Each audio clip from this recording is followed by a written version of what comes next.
In 2017, Brazilian politics was rocked by a corruption scandal that reached all the way up to the president's office and very nearly brought down the government of the time. In May of that year, the Brazilian press revealed that billionaire Joesley Batista, who along with his equally billionaire brother Wesley ran JBS, the world's largest meatpacking company, had secretly recorded conversations with then-President Michel Temer. The recording was leaked shortly after, showing President Temer apparently condoning the payment of hush money to former House Speaker Eduardo Cunha, who was in prison at the time. Unsurprisingly, Brazil went bananas, with the president refusing to resign only because he knew he had enough allies in Congress to block an impeachment vote. But the plot was about to thicken even more, as prosecutors accused the Batista brothers of using their prior knowledge that the stock market would go haywire to sell off and buy back shares in their own company for huge profit. Amid the scandal, Joesley and Wesley stepped down from the JBS board and kept a low profile as they were being investigated for insider trading until they were eventually exonerated in 2023. And now, in 2024, the Batista brothers are back, and that's the topic of today's episode. I'm Ewan Marshall, Deputy Editor of the Brazilian Report, and this is Explaining Brazil.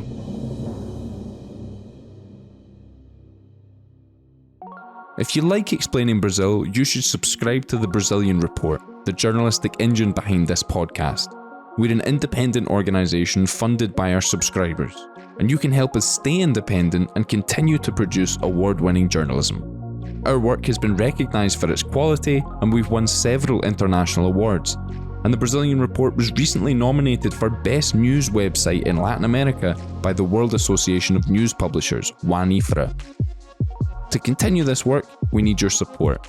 If you're already a subscriber, you can go the extra mile and join our Buy Me a Coffee fan page, and in return, you'll get exclusive perks like special newsletters and behind-the-scenes content, as well as a shout-out here on our podcast.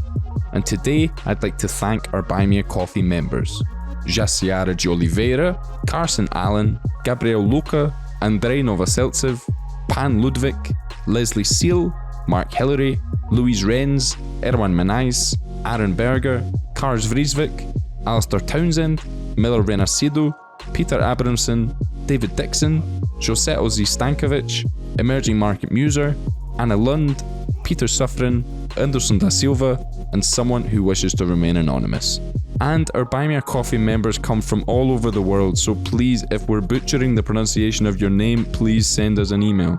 If you too believe in the importance of independent journalism, and if you want to hear your name on our podcast, go to buymeacoffee.com/Brazilian Report and subscribe to one of our membership levels. Click on buymeacoffee.com/Brazilian Report to find out more.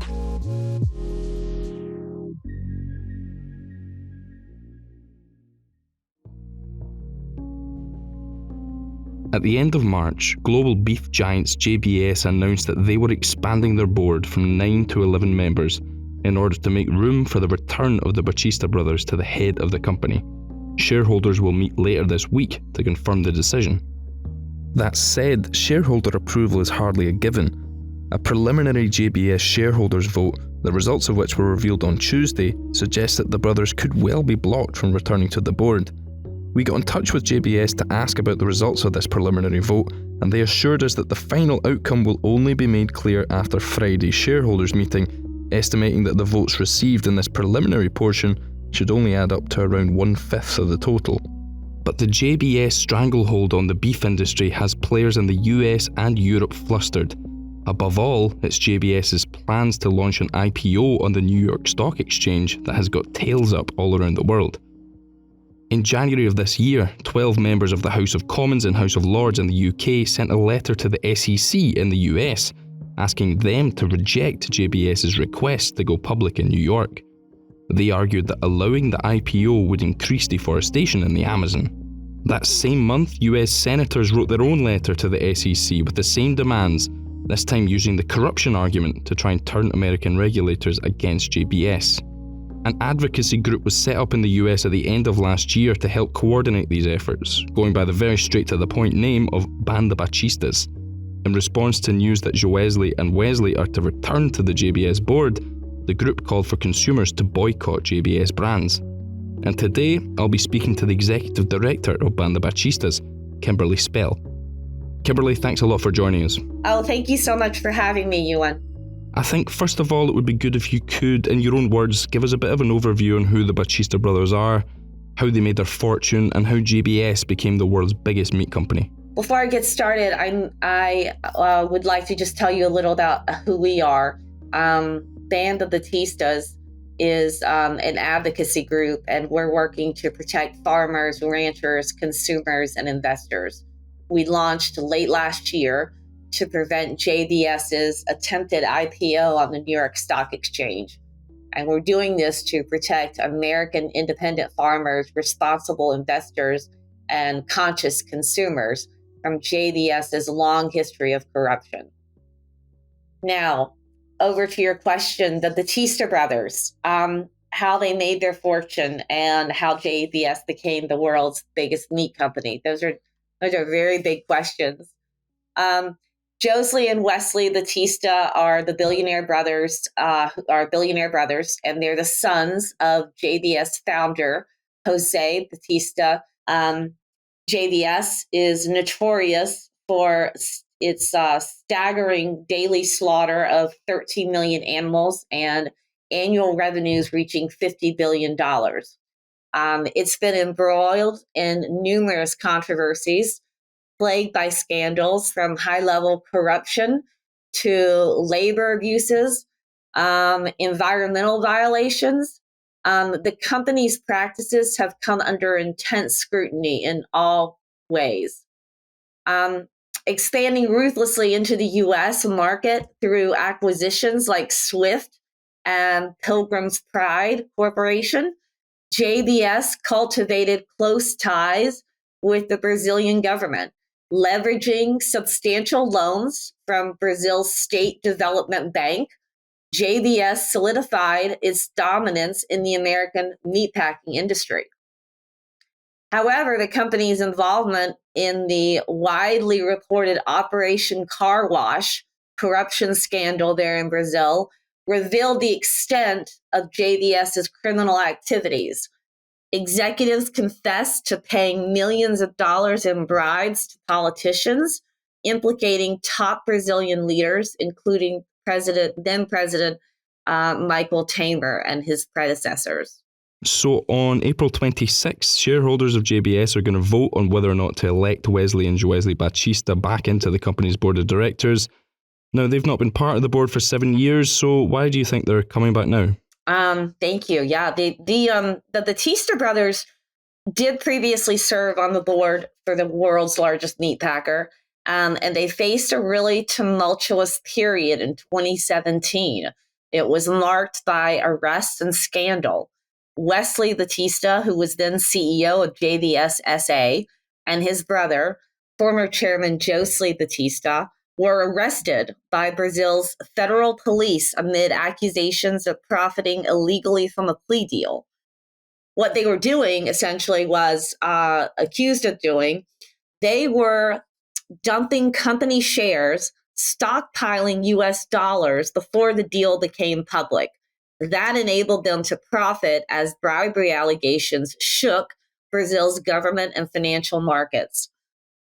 Now, despite initially avoiding prison time during this by offering evidence against the politicians that they bribed, their fortunes changed when a recording by Joesley Batista boasting about omitting evidence surfaced.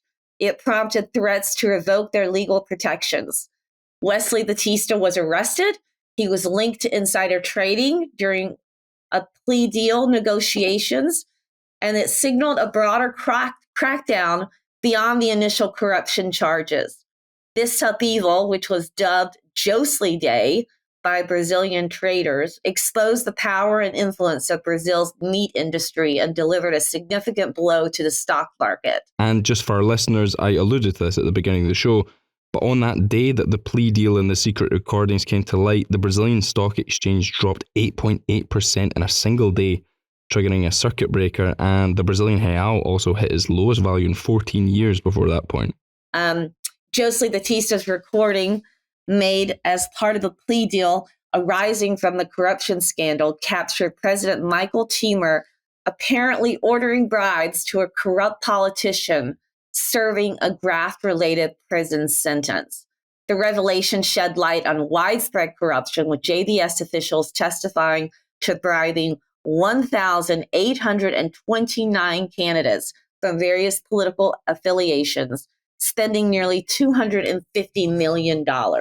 So the Ban the Batistas advocacy group, as you mentioned at the start, it focuses on opposing JBS from listing on the New York Stock Exchange. If your efforts are unsuccessful, what do you think would happen if JBS were to go public in New York? Actually, we don't see that happening anytime soon, and we'll deal with that if it does. So I guess if I could rephrase that, what are the threats that you see of JBS becoming a listed company in the US? Well, I mean, the presidential election year is about to shine a harsh spotlight on the agribusiness sector because food prices have become a potent political issue. So both President Biden and former President Trump are talking about high prices and how to get them down. And as the media digs into that issue, we think JBS will fare poorly in the conversation. Adding the two brothers to the board, despite their criminal convictions for bribery, the endless investigations into price fixing, and the environmental degradation JBS has wrought in the Amazon, is all going to get aired as the campaign make food prices a central part of their campaigns. The media is at its toughest when presidential candidates in the U.S. start talking about issues. And we think that that harsh spotlight will burn JBS, and deservingly so. For our part, we're going to do everything we can to push JBS and its terrible track record to the front and center of that conversation. Again, as you mentioned at the start of the interview, Ban the Batistas fights to, quote, protect American farmers. And I think in Brazil, when you hear about an advocacy group in the US opposing a Brazilian company, the idea of why a US group would seek to protect the US agriculture industry against a Brazilian firm isn't really well understood at the moment. So if you could give us an overview of the agribusiness sector in the US and why you feel the need to protect American firms from JBS. Sure. Well, what we're seeing is high prices at the grocery stores for American consumers. And we're seeing elected officials who are sounding the alarm from both the Republican side and the Democratic side about a JBS IPO. Because a JBS IPO will, with their track record of corruption and human rights abuses, their monopolization of the meatpacking industry here in the U.S., and their environmental risks, all point to reasons to be concerned. So in January, Ban the Batistas worked with a bipartisan group led by Senator Cory Booker and Senator Warren, Rubio, Hawley, and others. And we urged the SEC Chairman Gensler to safeguard the U.S. capital markets from JBS's activities. And what's the trajectory behind Ban the Batistas? When did the idea behind that come around? Sure. Ban the Batistas was created in November of last year, when it first became known that JBS was going to try and list on the stock market again. And Ban the Batistas is one of many groups that is joining the movement to expose JBS's long track record of corruption. And we're doing this, again, like you said, to protect investors, farmers, and consumers from the what we think will be a detrimental impact of a JBS listing in the U.S. Thanks a lot for joining us, Kimberly. Thank you, Ewan. I really appreciate you having me on today. In justifying the reappointment of the Batista brothers to the board, JBS say that neither Joesley or Wesley have faced any criminal convictions or administrative proceedings from the securities regulator or central bank in the last 5 years. Regarding the campaign against its plans for an IPO, JBS says that going public in the US will, quote, attract a broader base of investors, increase the flexibility to issue shares to finance growth and deleveraging opportunities, reduce the cost of capital, and further increase scrutiny of JBS's already robust governance. The company also said that it is important to, quote, separate the facts from external noise. If you like Explaining Brazil, please give us a 5-star rating wherever you get your podcasts. Or better yet, subscribe to the Brazilian Report, the journalistic engine behind this podcast. We have a subscription-based business model, and your memberships fuel our journalism and keep us going and growing. Our work has been recognised for its quality, and we've won several international awards. And recently, the Brazilian Report was nominated for Best News Website in Latin America by the World Association of News Publishers, WANIFRA. And to continue this work, we need your support. So go to Brazilian.report/subscribe. I'm Ewan Marshall, thanks for listening, and Explaining Brazil will be back next week.